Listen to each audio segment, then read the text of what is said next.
നമസ്കാരം. IPL 2026 option കഴിഞ്ഞിരിക്കുകയാണ്. നമ്മൾ ഓരോ ടീമിനെയും വിശകലനം ചെയ്യാൻ പോവുകയാണ്. ആദ്യം തന്നെ നമ്മൾ നോക്കാനായിട്ട് പോകുന്ന ചെന്നൈ സൂപ്പർ കിങ്സ് ആണ്. സഞ്ജു സാംസൺ ഉള്ളതുകൊണ്ട് തന്നെ ഓൾറെഡി ചെന്നൈയുടെ ഒരുപാട് ഫാൻസ് നമ്മൾ മലയാളികൾക്കിടയിലുണ്ട്. പോരാത്തതിന് സഞ്ജു സാംസണും കൂടെ ചെന്നൈയിലേക്ക് വന്നതോടുകൂടി ചെന്നൈയുടെ ഫാൻസിൻ്റെ എണ്ണം കൂടിയിരിക്കുകയാണ്. ഒരുപാട് ചെന്നൈ ഫാൻസാണ് ഇപ്പോൾ. അതുകൊണ്ട് തന്നെ ചെന്നൈ സൂപ്പർ കിങ്സ് തന്നെ ആദ്യം നമുക്ക് റിവ്യൂ ചെയ്യാമെന്ന് തീരുമാനിച്ചു.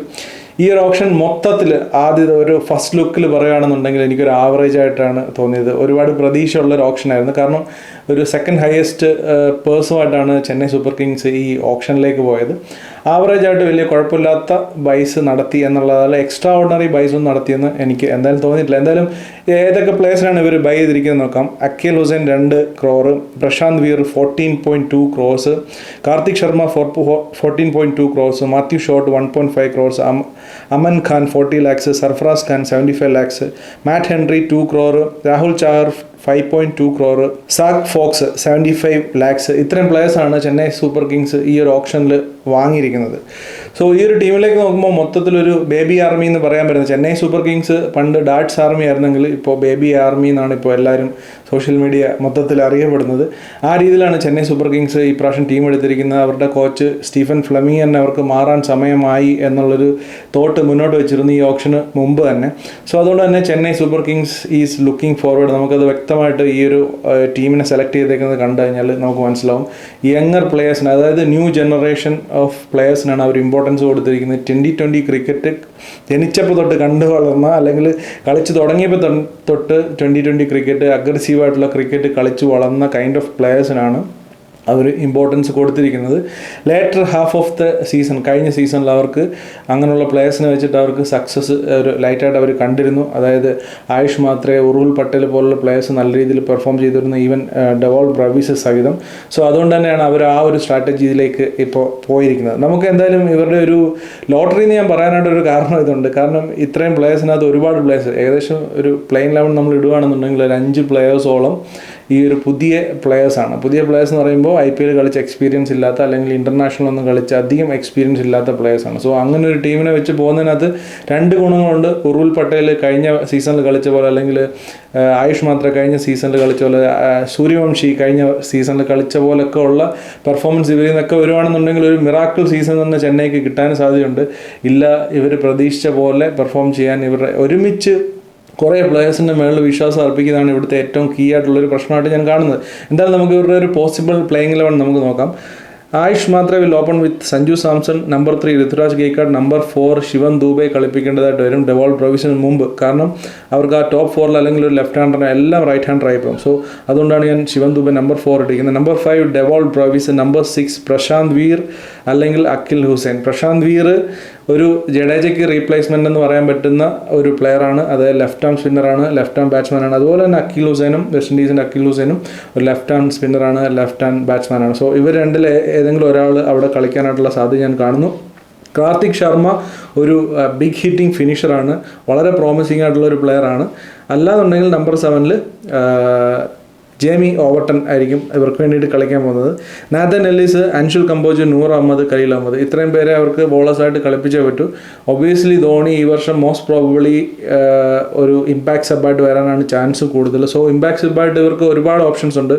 ഇപ്പോൾ ഫസ്റ്റ് ഇവർ ബാറ്റ് ചെയ്യണമെന്നുണ്ടെങ്കിൽ ഈ ഒരു 11 ഇറങ്ങുകയാണെന്നുണ്ടെങ്കിൽ, ഫസ്റ്റ് ഒരു ബോൾ ചെയ്യുകയാണെന്നുണ്ടെങ്കിൽ ഈ ഒരു 11 ഇറങ്ങുകയാണെന്നുണ്ടെങ്കിൽ, പിന്നീട് ബാറ്റ് ചെയ്യുമ്പോൾ MS Dhoni, Urvil Patel, Matt Short, Matt Henry, Akeal Hosein എന്നുവേണ്ട ഒരുപാട് ഓപ്ഷൻസ് ഇവരുടെ പ്ലേയിങ് 11 കോമ്പിനേഷൻ അനുസരിച്ച് ഇവർക്ക് ഇമ്പാക്ട് സബ്ബായിട്ട് കളിപ്പിക്കാനായിട്ടുള്ളതുണ്ട്. ഒരു എന്താ പറയുക, സേട്ടൺ ഏരിയയിൽ ഒരുപാട് പ്ലേയേഴ്സിൻ്റെ അവൈലബിലിറ്റിയും സേട്ടൺ ഏരിയയിൽ ചില പ്ലേയേഴ്സിൻ്റെ മിസ്സിങ്ങും എനിക്ക് ഈ ഒരു ടീമിലേക്ക് നോക്കുമ്പോൾ കാണാനായിട്ട് സാധിക്കുന്നുണ്ട്. പ്രത്യേകിച്ചും പേസ് ബോളിങ്ങിൻ്റെ മാറ്റ് ഹെൻറി ടീമിലേക്ക് കൊണ്ടുവന്ന് കുറച്ചും കൂടി ശക്തിപ്പെടുത്തിയെങ്കിലും പത്തിരാനെ പോലെ ഒരു സ്ട്രൈക്ക് ബോളറിൻ്റെ ഒരു വിടവ് നികത്താനായിട്ട് മാറ്റ് ഹെൻറിക്ക് പറ്റുമോ, അല്ലെങ്കിൽ തന്നെ മാറ്റ് ഹെൻറി ആൻഡ് നാഥൻ എല്ലിസ് ഒരുമിച്ച് കളിപ്പിക്കുമോ? എനിക്ക് തോന്നുന്നത് ഈ മാറ്റ് ഹെൻറി നാഥൻ എല്ലിസിൻ്റെ ബാക്കപ്പായിട്ടാണ് ഇവരെടുത്തിരിക്കുന്നത്. അതുപോലെ തന്നെ രാഹുൽ ചാഹറിനെ അവർ നല്ലൊരു തുകയ്ക്കാണ് എടുത്തിരിക്കുന്നത്. രാഹുൽ ചാഹറിനെ ഈ ഒരു ടീമിൽ കളിപ്പിക്കാൻ പറ്റുമോ? ഇമ്പാക്ട് സബ്ബായിട്ട് കളിപ്പിക്കാനേ പറ്റത്തുള്ളൂ. അപ്പോൾ അങ്ങനെ കളിപ്പിക്കുമ്പോഴത്തേക്ക് ഈ നൂർ അഹമ്മദ് ആൻഡ് രാഹുൽ ചാഹർ ബോത്ത് ഈ സ്പിന്നേഴ്സും റൈറ്റ് ഹാൻഡേഴ്സിന് എതിരെ ബോൾ ചെയ്യാൻ പറ്റിയ ബോളേഴ്സാണ്. ലെഫ്റ്റ് ഹാൻഡേഴ്സ് വരുമ്പോൾ അവിടെ ഒരു സ്ട്രഗിളിങ് പോയിന്റ് വരും. ഈ ഒരു കോമ്പിനേഷൻ ഇവർക്ക് സെറ്റ് ചെയ്യാനായിട്ട് നന്നായിട്ട് ബുദ്ധിമുട്ട്. ഇവരെങ്ങനെ ഈ കോമ്പിനേഷൻ ഇവർ ഫസ്റ്റ് മാച്ചിൽ ഏത് പ്ലേയിങ് ഇലവൻ ഇറക്കുമെന്ന് കാണാനായിട്ട് ശരിക്കും എനിക്ക് കൗതുകമുണ്ട്. എങ്ങനെയായിരിക്കും ഇവർ പോകുന്നതെന്നുള്ളത്. നിങ്ങൾക്ക് നിങ്ങളുടെ അഭിപ്രായങ്ങൾ തീർച്ചയായിട്ടും നിങ്ങളുടെ പ്ലേയിങ് ഇലവൻ നിങ്ങൾ ഇൻക്ലൂഡിങ് ഇമ്പാക്ട് സബ് നിങ്ങൾക്ക് കമൻറ്റ് ബോക്സിലിടാം. എനിക്കിത് കിളി പോയിട്ടുള്ളൊരു സംഭവമാണ്. എൻ്റെ ഒരു അഭിപ്രായത്തിൽ ഇതാണ് ഇപ്പോൾ ഉള്ളതിൽ വെച്ചിട്ട് എനിക്ക് തോന്നുന്ന ഒരു പ്ലേയിങ് ഇലവൻ. സോ അത് തന്നെയാണ് ഇവരുടെ ഒരു പ്രശ്നം. ഇപ്പോൾ ഫിനിഷേഴ്സിൻ്റെ റോളിലേക്ക് വരുവാണെങ്കിൽ MS ധോണി അത്ര ആക്റ്റീവായിട്ട് നമ്മൾ കഴിഞ്ഞ കുറേ സീസണായിട്ട് കാണുന്നില്ല. അതുകൊണ്ട് തന്നെ ഇവർക്ക് റിലേ ചെയ്യേണ്ടി വരുന്നത് ഈ പറയുന്ന കാർത്തിക് ശർമ്മയിലും അല്ലെങ്കിൽ ജെമി ഓവർട്ടൺ അല്ലെങ്കിൽ പ്രശാന്ത് വീർ, അഖിൽ ഹുസൈൻ ഇങ്ങനെയുള്ള ഒരു കമ്പാരിറ്റീവ്ലി എക്സ്പീരിയൻസ് കുറഞ്ഞ പ്ലെയേഴ്സിലാണ് ഇവർക്ക് ഡിപ്പെൻഡ് ചെയ്യേണ്ടതായിട്ട് വരുന്നത് ഈ ഫിനിഷർ റോളിലേക്ക്. ഇപ്പോൾ ഡെവാൾ ബ്രോവിസും ശിവൻ ദുബെയൊക്കെ ടോപ്പ് ഓർഡർ. ശിവൻ ദുബെ ഒരിക്കലും ഒരു ഫിനിഷറല്ല, ഡെവാൾ ബ്രോവിസ് ഒരിക്കലും ഒരു ഫിനിഷറല്ല. സോ അതുകൊണ്ട് തന്നെ അവർ ഒരു 4-5 വരെയൊക്കെ അവർക്ക് കളിക്കാനായിട്ട് സാധിക്കുള്ളൂ. സോ ഫിനിഷിംഗ് എന്ന് പറയുമ്പോൾ ജഡേജ തന്നിരുന്നൊരു വിശ്വാസം ഉണ്ടല്ലോ, അവിടെ നമ്പർ 7 വന്നിട്ട് ജഡേജ ചെന്നൈ കൊടുത്തിരുന്ന വിശ്വാസമുണ്ട്. ഒരു പാനിക് സിറ്റുവേഷൻ വന്നു കഴിഞ്ഞാൽ, ഒരു തകർച്ച വന്നു കഴിഞ്ഞാൽ അവിടെ പിടിച്ചൊരു കോട്ട പോലെ പിടിച്ച് കെട്ടിയിടാനായിട്ട് ജഡേജ ഉണ്ടായിരുന്നു. അങ്ങനെ ഒരു വിടവ് നികത്താനായിട്ട് ഈ പറയുന്ന കാർത്തിക് ശർമ്മയ്ക്കോ അല്ലെങ്കിൽ പ്രശാന്ത് വീറിനോ അഖിൽ ഹുസൈനോ ഒക്കെ സാധിക്കുമോ എന്നുള്ളത് നമുക്ക് കണ്ടറിയാനേ പറ്റൂ. ചിലപ്പോൾ സാധിച്ചേക്കാം, ഇല്ല എന്നല്ല ഞാൻ പറയുന്നത്. പക്ഷേ അതൊരു ബിഗ് ഗ്യാപ്പാണ് ജഡേജ അവിടെ ഒഴിവാക്കി പോകുന്നത്. സോ ഇവരുടെ ഫിനിഷിങ് എപ്പോഴും എന്തായാലും ഒരു പ്രശ്നം തന്നെയാണ്. MS ധോണി അല്ലെങ്കിൽ ഒരു മിറാക്കിൾ സീസൺ MS ധോണിക്ക് വരണം. ഇല്ലാന്നുണ്ടെങ്കിൽ ഇവരുടെ ഒരു ഫിനിഷിങ് വീക്കായിട്ടാണ് തോന്നുന്നത്. ബോളിംഗ് ഡിപ്പാർട്ട്മെൻറ്റ് മൊത്തത്തിൽ നോക്കുകയാണെന്നുണ്ടെങ്കിൽ ഒരു ആവറേജ് ബോളിംഗ് ഡിപ്പാർട്ട്മെൻ്റ് ആയിട്ടേ തോന്നുള്ളൂ. ഒരു എക്സ്ട്രാordinary ഒരു എക്സ് ഫാക്ടർ എന്ന് പറയാനായിട്ട് നൂർ അഹമ്മദാണ്. ഇപ്പോൾ രാഹുൽ ചഹാറൊക്കെ നോക്കുകയാണെന്നുണ്ടെങ്കിൽ വളരെ ഓർഡിനറി ആയിട്ടുള്ള സീസൺസാണ് കഴിഞ്ഞ കുറേ വർഷങ്ങളായിട്ട്. അങ്ങനെ ഒരു എക്സ്ട്രാordinary സീസൺസ് ഒന്നും രാഹുൽ ചഹാറിൻ്റെ ഭാഗത്ത് നമ്മൾ കാണുന്നില്ല. ഇനി ചെന്നൈയിലേക്ക് വരുമ്പോൾ ചെപ്പോക്കിലെ പിച്ച് സപ്പോർട്ട് ചെയ്യുന്ന പറഞ്ഞാലും കഴിഞ്ഞ സീസണിൽ നമ്മൾ കണ്ടതാണ് അത്ര സ്പിന്നിനെ സപ്പോർട്ട് ചെയ്യുന്ന ഒരു കണ്ടീഷൻ ആയിരുന്നില്ല ചെപ്പോക്കിൽ. സോ അതുകൊണ്ട് തന്നെ രാഹുൽ ചഹാറെ ഇവർക്ക് എങ്ങനെ വർക്കൗട്ട് ആവും, അല്ലാന്നുണ്ടെങ്കിൽ പുതിയ സ്പിന്നറായിട്ടുള്ള അഖിൽ ഹുസൈനോ അല്ലെങ്കിൽ പ്രശാന്ത് വീറൊക്കെ ഇവർക്ക് എങ്ങനെ വർക്കൗട്ട് ആവുമെന്ന് കണ്ടു തന്നെ അറിയണം. സോ സ്പിന്നിങ് ഡിപ്പാർട്ട്മെൻറ്റും നൂർ അഹമ്മദിനെ ഡിപ്പെൻഡ് ചെയ്തിട്ടാണ് ഇരിക്കുന്നത്. ഫാസ്റ്റ് ബോളിംഗ് ഡിപ്പാർട്ട്മെൻറ്റ് നാഥൻ എല്ലിസിനെ ഡിപ്പെൻഡ് ചെയ്തിട്ടാണ് ഇരിക്കുന്നത്. മാറ്റ് ഷോട്ടിനെ എല്ലാ കളിയിലും കളിക്കാൻ രണ്ട് ഓവർസീസ് പേസ് ബോളറിനെ കളിപ്പിക്കാൻ പറ്റത്തുള്ളൂ. അതുകൊണ്ട് മുംബൈയോ കൊൽക്കത്തയോ പോകുമ്പോഴായിരിക്കും ഒരു മാറ്റ് ഹെൻറിയെ കളിപ്പിക്കുന്നത്. അതുപോലെ തന്നെ മാറ്റ് ഷോട്ട് എന്ന് പറഞ്ഞാൽ ഒരു മാത്യു ഷോട്ട് എന്ന് പറയുന്ന ഒരു പ്ലെയറിനെ എടുത്തു വെച്ചിരിക്കുന്നത് ആരുടെ ബാക്കപ്പാണ്. അത് പുള്ളി ഒരു ടോപ്പ് ഓർഡർ പ്ലെയറാണ്. നമ്പർ 3 വരെ മാക്സിമം കളിക്കുന്ന പ്ലെയറാണ്. നമ്പർ 6 ഓസ്ട്രേലിയക്ക് വേണ്ടി കളിച്ചിട്ടുണ്ട്, പക്ഷേ അങ്ങനെ എക്സ്പീരിയൻസ് ഇല്ല. ഒരു ടോപ്പ് 3 കളിക്കുന്ന ഒരു പ്ലെയറാണ്. അങ്ങനെ ഒരു പ്ലെയറിനെ ബാക്കപ്പായിട്ട് വെക്കാനേ പറ്റൂ, 11 കളിപ്പിക്കാനായിട്ട് പറ്റത്തില്ല. സോ മൊത്തത്തിൽ ഇവരുടെ ഈ ഒരു സെലക്ഷൻ കാണുമ്പോൾ ഇപ്പോൾ എടുത്ത പ്ലേയേഴ്സ് നോക്കുകയാണെന്നുണ്ടെങ്കിൽ ഒരു പ്രോപ്പറായിട്ടുള്ള ഒരു സെലക്ഷനായിട്ട് എനിക്ക് ശരിക്കും പറഞ്ഞാൽ തോന്നിയില്ല.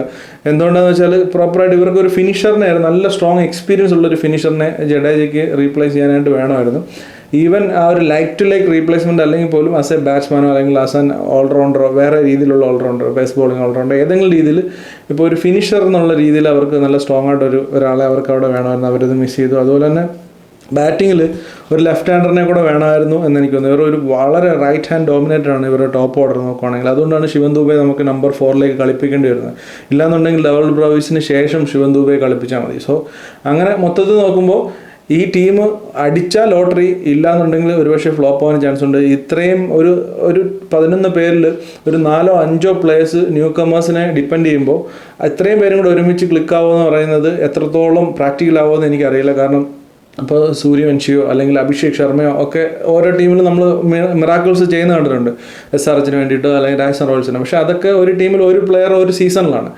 ഒരു സീസണിൽ 4-5 ന്യൂ കമേഴ്സ് ഒരുമിച്ച് മിറാക്കിൾസ് കാണിക്കണം ചെന്നൈ സൂപ്പർ കിങ്സിന് ഈ പറയുന്ന ഒരു എഫക്റ്റീവായിട്ടുള്ളൊരു കിഡിലൻ സീസൺ കിട്ടാനായിട്ടെന്നാണ് എനിക്ക് തോന്നുന്നത്. പക്ഷേ അത്ര മോശമൊന്നുമില്ല. ബാറ്റിംഗ് ഓർഡർ നോക്കുകയാണെന്നുണ്ടെങ്കിൽ വളരെ എക്സ്പ്ലോസീവായിട്ട് തന്നെ നമുക്ക് തോന്നുന്നത്. ഓൺ പേപ്പർ ഇവരെല്ലാം നല്ല പ്ലെയേഴ്സ് തന്നെയാണ്. പക്ഷേ ഈ പറയുന്ന എന്തെങ്കിലും ഒരു പുറകോട്ടൊരു ചെറിയൊരു പതനം ഫസ്റ്റിൽ തന്നെ സംഭവിക്കുകയാണെന്നുണ്ടെങ്കിൽ ഈ യങ് പ്ലെയേഴ്സ് അതിനോട് എങ്ങനെ റിയാക്ട് ചെയ്യും, അതിനോട് എങ്ങനെ റെസ്പോണ്ട് ചെയ്യും, അതിനെ എങ്ങനെ ഓവർകം ചെയ്യും എന്നൊക്കെ ഉള്ള ചില എക്സ്പീരിയൻസ് പറയുന്ന എക്സ്പീരിയൻസ് ആണ്. ചെന്നൈ എന്നും എക്സ്പീരിയൻസിനെയാണ് അവർ ഡിപ്പെൻഡ് ചെയ്തിരിക്കുന്നത്. പക്ഷേ വളരെ വ്യത്യസ്തമായിട്ട് ഇപ്രാവശ്യം അവർ എക്സ്പീരിയൻസിനെ അല്ല, അവർ യുവത്വത്തെയാണ് ഇപ്പോൾ ഡിപ്പെൻഡ് ചെയ്തിരിക്കുന്നത്. അവരെന്താണ് ഇതുകൊണ്ട് വരാൻ പോകുന്നതെന്ന് നമുക്ക് കണ്ടു തന്നെ അറിയേണ്ട ഒരു കാര്യമാണ്.